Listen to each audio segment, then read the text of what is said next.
السلام عليكم ورحمة الله وبركاته، والنهاردة جاي أعرفكم إزاي نعمل صيانة للبرينتر الريكو لو كل شوية بيدي حشر.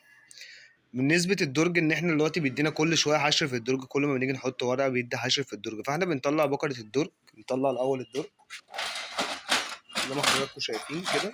طلعنا الدرج، ننزل تحت تبقى فيه هنا بكرة اللي هي دي اللي بيبقى فيها نسبة الحشر كله. فإحنا بنعمل إيه؟ بنطلع البكرة في لوك هنا أهو.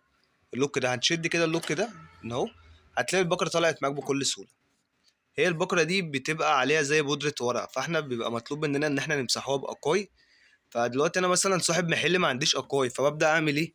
اجيب كهنة مبلولة، يعني حتة كهنة مبلولة، وابدأ امسح البكرة دي كويس جدا كده. هو الأكاي بيبقى افضل، بس يعني انا بتكلم لو مفيش أكاي، كهنة مبلولة، وامسح البكرة دي كويس جدا على قد ما اقدر بحيث ان هي تبقى نضيفة، واشيل من عليها اي بودرة.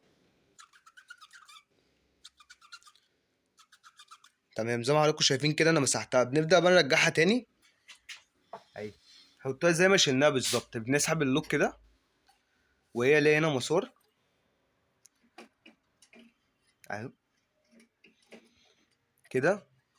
معلش انزل تحت شويه يا محمد كده اهو. وبنبيت اللوك كده عليها تاني، بنقفله عليها تاني اهو، وبنلفها كده، بنتاكد ان اللوك كده قفل كده. هي اشتغلت معانا كويس جدا ونقدر نشتغل بيها. بنركب الدرج بتاعنا تاني. الحاجه التانيه اللي عارف ان كله هيسالني عليها، طب بالنسبه للباي بوز برضك بيعمل حشر معانا، برضك بكونه فيها اكوي او كونه مبلوله، بتبقى هنا في بكره في الحته ديت بالظبط.